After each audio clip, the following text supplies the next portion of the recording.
Hello बच्चों, chapter wise worksheet कर रहे हैं, चैप्टर वाइज तैयारी कर रहे हैं आप लोग। तो आज इलेक्ट्रिक पोटेंशियल की वर्कशीट हम करेंगे। ठीक है, चैप्टर टू चैप्टर हम चल रहे हैं, तो आप भी चैप्टर टू चैप्टर तैयार करते रहिए। एक बहुत अच्छा तरीका है, बहुत अच्छे कॉन्सेप्ट डेवलप होंगे। ठीक है, थोड़ा आप पढ़ के आइए। रिमेनिंग जो डाउट रहता है वो आप इस सेशन को देखकर कुछ सीख सकते हैं, और भी कोई डाउट होता है तो आप कमेंट बॉक्स में लिखकर पूछ सकते हैं। ठीक है, तो स्टेप बाय स्टेप चलते हैं। चैप्टर इलेक्ट्रोस्टैटिक्स का electric potential. So electric potential बोला है at any point due two point charge is 300 volt. Intensity of electric field is 50 volt पर मीटर। ई गिवन है, वी गिवन है, तो distance of charge of that point, ध्यान से देखो। तो electric potential at any point, तो पी पॉइंट का पोटेंशियल गिवन है। सो पी पॉइंट का पोटेंशियल गिवन है, पी पॉइंट मान लेता हूं मैं, तो पी पॉइंट का पोटेंशियल गिवन है 300 वोल्ट। ठीक है, तो 300 वोल्ट तो पोटेंशियल हो गया। Now electric field intensity given है ई, वो भी उसी पॉइंट पी की, वो है 50 वोल्ट। ठीक, 50 वोल्ट पर मीटर। ये इलेक्ट्रिक फील्ड गिवन है, पोटेंशियल गिवन है। So distance of charge of that point, उस पॉइंट से चार्ज की डिस्टेंस क्या है पूछा है आपसे। ठीक है, तो पोटेंशियल और ये पता है। अब कोई भी चार्ज क्यू होता है, सपोज ये क्यू चार्ज है और इससे आर डिस्टेंस पे कोई पॉइंट है पी। ठीक है, तो इस पी पॉइंट का पोटेंशियल और इलेक्ट्रिक फील्ड लिखा है। बेसिकली फॉर्मूला क्या होता है वो देख लो, के क्यू अपॉन आर होता है पोटेंशियल का, और के क्यू अपॉन आर स्क्वायर होता है इलेक्ट्रिक फील्ड का। ठीक है, तो ध्यान से देखें तो हम देखो के क्यू अपॉन आर की वैल्यू 300 है, के क्यू अपॉन आर स्क्वायर की वैल्यू 50 है। तो मैं यहाँ पे इलेक्ट्रिक फील्ड का फॉर्मूला यूज़ करूँगा, वो है के क्यू अपॉन आर स्क्वायर है। तो के क्यू अपॉन आर स्क्वायर को मैं K Q upon R into R लिख सकता हूँ। ये के क्यू अपॉन आर स्क्वायर तो हुआ। अब ई पी की वैल्यू है 50 और के क्यू अपॉन आर मीन्स ये हो गया पोटेंशियल। ध्यान देखना, ये पोटेंशियल है इंटू 1 अपॉन आर। ठीक है, तो हमें क्या चाहिए था, आर चाहिए। तो ये तो है 50 और पोटेंशियल गिवन है 300 अपॉन आर। तो R इक्वल्स टू क्या हो जाएगा, 300 अपॉन 50। R इक्वल्स टू होगा 300 अपॉन 50। तो 0 से 0 कैंसिल हुआ, R की वैल्यू आ गई 6 मीटर। ये R है, तो करेक्ट ऑप्शन होगा इसका C, 6 मीटर। C ऑप्शन है। गुड, नेक्स्ट देखो। The potential at a point in electric field is 200 volt, then the work done in bringing an electron to that point। किसी point पर, किसी point का electric field जो given है आपको वो है 200 वोल्ट। ठीक है, तो P पॉइंट का पोटेंशियल ले लेते हैं, कितना गिवन है 200 volt. Right, so work done in bringing, तो वर्क डन आप ध्यान से देखना, वर्क डन का फॉर्मूला क्या होता है, work done in bringing. So W equals to होता है charge into potential. Work done होता है चार्ज इंटू पोटेंशियल। ठीक है, तो चार्ज इंटू पोटेंशियल। अब चार्ज में क्या दे रखा है, कौन सा पार्टिकल, इलेक्ट्रॉन, तो इलेक्ट्रॉन का चार्ज हो गया ई। पोटेंशियल आपको दे रखा है 200। ठीक है, 200 वोल्ट। राइट, 200 वोल्ट दे रखा है। तो यहाँ से W की वैल्यू आ गई, W की वैल्यू देखोगे तो आ जाएगा 200 EV, मतलब इलेक्ट्रॉन वोल्ट होता है। ये भी एनर्जी की या वर्क डन की यूनिट है, जूल। जूल के बाद क्या होता है, इलेक्ट्रॉन वोल्ट। ठीक है, और अगर आंसर इलेक्ट्रॉन वोल्ट में नहीं है, जूल में है, तो उसको जूल में कन्वर्ट कर सकते हैं। 200 इलेक्ट्रॉन वोल्ट की जगह आएगा 1.6 इंटू 10⁻⁻19 जूल। तो ये आंसर आ गया हमारे पास 3.2 आ जाएगा। 3.2 इंटू 10⁻⁻17 जूल, ये आंसर है। ठीक है, तो करेक्ट ऑप्शन देखो क्या होगा, करेक्ट ऑप्शन आपका फर्स्ट होगा, क्योंकि इलेक्ट्रॉन है तो इलेक्ट्रॉन का चार्ज माइनस लिख सकते हो, तो माइनस ही पुट कर देना। तो माइनस आ गया तो माइनस आ जाएगा, आंसर आएगा -3.2 इंटू 10⁻⁻17 जूल। राइट, नेक्स्ट देखो। A charge of 10 microcoulomb is situated at origin XY coordinates. The potential difference between the points A0 and next coordinates given है। इसमें एक तो हो गया A0, पहला कोऑर्डिनेट तो है A0 वाला, और दूसरा कोऑर्डिनेट जो उसमें दे रखा है, चेक कर लेते हैं दूसरा कोऑर्डिनेट क्या दे रखा है इसमें। फर्स्ट कोऑर्डिनेट तो दे रखा है बच्चों a,0 और सेकंड कोऑर्डिनेट जो इसमें दे रखा है a,0 और a/√2 a/√2। ये जो कोऑर्डिनेट्स दे रखे हैं यहाँ पर ये हैं a/√2 a/√2 a/√2, a/√2 ये कोऑर्डिनेट दे रखे हैं। ठीक है, तो पहला पॉइंट हो गया a0 वाला, ये मान लेता हूँ a पॉइंट है, और दूसरा पॉइंट हो गया ये a/√2 वाला, ये पॉइंट मान लेता हूँ b है। हमें क्या चाहिए? पोटेंशियल डिफरेंस चाहिए दोनों के बीच में, तो दोनों के बीच में पोटेंशियल डिफरेंस चाहिए। ठीक है, तो कैसे निकालेंगे? चार्ज कितना दे रखा है? 10 माइक्रोकूलम ओरिजिन पे प्लेस्ड है। तो सबसे पहले इसकी पिक्चर बनाते हैं। देखो कोऑर्डिनेट्स कहाँ होंगे, पिक्चर बनाते हैं, डायग्राम ड्रॉ करते हैं इसका इस तरह से। ये है चार्ज Q जो 10 माइक्रोकूलम है। A पॉइंट है आपका A0 पर, मतलब x कोऑर्डिनेट उसका A है मगर y कोऑर्डिनेट 0 है, तो ये पॉइंट ले लिया मैंने A। इसके कोऑर्डिनेट्स हैं a,0, x कोऑर्डिनेट तो है बट y नहीं है।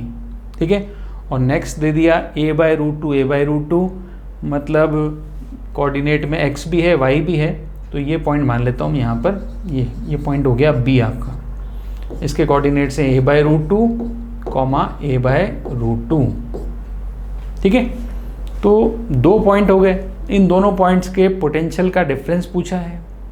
अब A पॉइंट की जो डिस्टेंस होगी ये तो होगी RA, और RA की वैल्यू तो A है, क्लियर है? तो 4 से, मगर जो B पॉइंट होगा ये डिस्टेंस आपको निकालनी पड़ेगी, ये वाली, और कोऑर्डिनेट्स आपको गिवन है। कोऑर्डिनेट्स गिवन है मतलब ये दो साइड्स गिवन a/√2 है, ये a/√2 है। ठीक है, ये और ये a/√2 है। तो अगर ये ट्राइंगल ले लें हम, तो x कोऑर्डिनेट क्या है उसका? a/√2, y कोऑर्डिनेट क्या है? a/√2। ठीक है, तो x कोऑर्डिनेट a/√2 है, y कोऑर्डिनेट a/√2 है, तो डिस्टेंस आ जाएगी RB, ये वाली डिस्टेंस। तो डिस्टेंस निकालने के लिए हम क्या करेंगे? हमें चाहिए RB, ये डिस्टेंस है RB। तो RB का square equals to, Pythagoras theorem लगा रहे हैं, सो a/√2 का स्क्वायर क्या होगा? a²/2। ये भी क्या होगा? a²/2। तो a²/2 हो जाएगा a², तो RB क्या आ जाएगा? A आ जाएगा। RA क्या था? A ही था। RB भी क्या है? A है। हमें चाहिए दोनों पॉइंट्स का पोटेंशियल डिफरेंस डेल्टा V, तो डेल्टा V होगा VA माइनस VB। तो A पॉइंट का पोटेंशियल होगा KQ/RA, और B पॉइंट का पोटेंशियल होगा KQ/RB। ऐसे डिफरेंस निकाल सकते हैं, बट यहाँ पर इस क्वेश्चन में RA RB सेम है, Q तो सेम था ही सही, तो यहाँ पर ये दोनों वैल्यू सेम हो जाएगी, KQ/RA माइनस KQ/RB, ये आ जाएगा इक्वल टू 0। तो डेल्टा V क्या हो जाएगा? 0। रीज़न लिख सकते हो because RA equals to RB, delta V क्या होगा? 0। तो करेक्ट ऑप्शन हो गया इसका B। ठीक है, तो ये था इन दो पॉइंट्स के बीच का पोटेंशियल डिफरेंस जो आएगा 0। नेक्स्ट देखो अगला, the kinetic energy of alpha particle to move from points where potential have 70 to 50 from rest is. किसी अल्फा पार्टिकल को इन दो पॉइंट्स से मूव कराना है तो क्या करना पड़ेगा? कितनी काइनेटिक एनर्जी अल्फा पार्टिकल को रिक्वायर्ड है? तो वर्क डन कहें या एनर्जी कहें, एनर्जी की वैल्यू यहाँ पर लिखेंगे हम, वही Q, और दो पॉइंट्स दे रखे हैं तो डेल्टा V मतलब पोटेंशियल डिफरेंस। तो चार्ज के लिए क्या दे रखा है? Alpha particle. अल्फा पार्टिकल का चार्ज कितना होगा? अल्फा पार्टिकल का चार्ज होता है +2e। Alpha particle double ionised helium atom है तो +2e, और डेल्टा V डिफरेंस लिखना है, तो डिफरेंस क्या होगा? 70 to 50। डिफरेंस कितना आया हमारे पास? आया डिफरेंस दोनों के बीच का वो है 20 वोल्ट। ठीक है, तो आंसर आया 40 E वोल्ट। तो एनर्जी, काइनेटिक एनर्जी जो होगी वो आएगी 40 इलेक्ट्रॉन वोल्ट। जूल में पूछा होता तो जूल में कन्वर्ट कर सकते थे, बट ये 40 इलेक्ट्रॉन वोल्ट ही दे रखा है। करेक्ट ऑप्शन है इसका B। ठीक है, नेक्स्ट देखो, the electric field intensity is 0 at a place. किसी प्लेस पर electric field intensity 0, then the variation of potential with distance in that field will be. तो ऐसी जगह जहाँ पे इलेक्ट्रिक फील्ड 0 होगा तो फिर पोटेंशियल क्या होगा? पोटेंशियल कैसे चेंज करेगा? किसके साथ चेंज करेगा? डिस्टेंस साथ क्या रिलेशन होगा वो देखते हैं। तो आपने पढ़ा है relation E equals to dv upon dr, ठीक है। आपने ये भी पढ़ा है v equals to integration of E dr, right. Electric field आपका ज़ीरो है, ठीक है। तो ज़ीरो इलेक्ट्रिक फील्ड है तो यहाँ पे ज़ीरो हो गया बस। तो v की वैल्यू क्या आ जाएगी, इलेक्ट्रिक फील्ड अगर ज़ीरो है तो v क्या होगा, जहाँ पे इलेक्ट्रिक फील्ड ज़ीरो होगा तो वहाँ पर आपसे पूछा है वेरिएशन ऑफ पोटेंशियल पूछा है विद डिस्टेंस, पोटेंशियल का वेरिएशन पूछा है विद डिस्टेंस। तो E तो ज़ीरो हो गया, ठीक है, यहीं से निकाल लेते हैं। वेरिएशन पूछा ना, v नहीं पूछा है, वेरिएशन पूछा है। तो dv इक्वल्स टू क्या होगा, E dr। E आपका ज़ीरो है तो dv क्या हुआ, ज़ीरो हुआ। dv क्या होता है, डिफरेंस होता है, पोटेंशियल डिफरेंस, वो ज़ीरो हुआ। That means v2 equals to क्या होगा, v1 होगा, ठीक है। dv आपका ज़ीरो है, डिफरेंस पोटेंशियल डिफरेंस जो है वो ज़ीरो रहेगा। तो पोटेंशियल डिफरेंस ज़ीरो होगा मतलब पोटेंशियल का डिफरेंस, मतलब अगर दो पॉइंट्स का पोटेंशियल डिफरेंस लिया जाए तो ज़ीरो होगा, मतलब दोनों पॉइंट का पोटेंशियल सेम रहेगा, इसका मतलब पोटेंशियल कांस्टेंट रहेगा। तो इसका आंसर है डी, पोटेंशियल रिमेन्स कांस्टेंट, ठीक है। इसका एग्जांपल भी ले सकते हो, ऐसा कहाँ पर होता है, इलेक्ट्रिक फील्ड ज़ीरो है बट पोटेंशियल, ये हम लेते हैं स्फेरिकल शेल के अंदर इलेक्ट्रिक फील्ड इंटेंसिटी तो होती है ज़ीरो, बट v जो होता है वो होता है equals to potential of surface, जो सरफेस पे पोटेंशियल होता है वही होता है, ठीक है। नेक्स्ट देखो, the forces in which the work done in carrying an object from one point to another point does not depend on path follows are called. ऐसे कौन से फोर्सेस हैं जिनका वर्क डन पाथ पर डिपेंड नहीं करता है। तो हमने पढ़ा है बच्चों, फोर्सेस दो तरह के होते हैं, conservative and non conservative. Path पर डिपेंड नहीं करता है तो वो तो होते हैं कंजर्वेटिव फोर्सेस। पाथ पे जो डिपेंड नहीं करते हैं वो फोर्सेस होते हैं कंजर्वेटिव फोर्सेस, और जो पाथ पे डिपेंड करते हैं वो होते हैं non conservative forces. Conservative force के तो एग्जांपल आपको पता है, कंजर्वेटिव फोर्सेस का एग्जांपल वो है electrostatic force, electric force, magnetic force, gravitation force. और नॉन कंजर्वेटिव जिसका वर्क डन पाथ पे डिपेंड करता है वो है resistive force, all resistive, just like friction, viscous, air friction and all resistive, all opposing forces are non conservative forces, ठीक है। तो कंजर्वेटिव में आपको पता है ये वर्क डन जो होगा ये कंजर्वेटिव फोर्स है।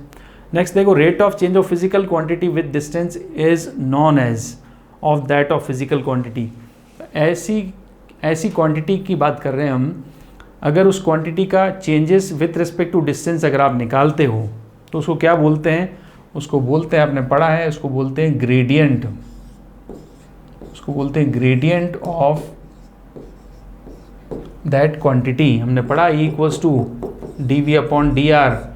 तो dv अपॉन dr ये है डिस्टेंस के साथ rate of change of potential with respect to distance. तो इसको बोलते हैं ग्रेडियंट। ग्रेडियंट बोलते हैं, किसका ग्रेडियंट हुआ, पोटेंशियल का। So E equals to gradient of potential, मतलब rate of change in potential with respect to distance. Next देखो, the surface at which the potential at each point remain constant. ऐसी surface जिसका हर point का potential constant, हर point का potential same रहता है, कांस्टेंट रहता है, which is called equipotential surface. Equipotential surface सबको पता है, तो इक्वी पोटेंशियल सरफेस नाम से पता लग रहा है, ठीक है। फिर देखो next, the integration done for a particular path is called. Integration for a particular path, तो पाथ के लिए जो इंटीग्रेशन होता है इसको बोलते हैं, पाथ के लिए बोलते हैं इंटीग्रेशन को लाइन इंटीग्रेशन। लाइन इंटीग्रेशन बोलते हैं। और यही अगर सरफेस के लिए पूछता, पाथ के लिए नहीं पूछता, एरिया के लिए पूछता, तो बोलते हैं सरफेस इंटीग्रेशन। तो with respect to area surface integration, और विथ रिस्पेक्ट टू लेंथ या पाथ वो होता है लाइन इंटीग्रेशन। तो मैं दोनों का एग्जांपल लिख के बताऊं, देखो E डॉट डी ए, ये तो होता है सरफेस इंटीग्रेशन, इसको बोलेंगे सरफेस इंटीग्रेशन क्योंकि ये एरिया के रेस्पेक्ट में है। और एक होता है B डॉट डी एल, ये लेंथ के रेस्पेक्ट में है, तो उसको बोलते हैं लाइन इंटीग्रेशन। ठीक है, इसको surface integration with respect to area, इसको बोलते हैं line integration with respect to length या with respect to path. Clear? तो ये पोटेंशियल की वर्कशीट, इलेक्ट्रिक पोटेंशियल वाले चैप्टर की पहली वर्कशीट थी। मिलते हैं नेक्स्ट वर्कशीट में। Till then good bye.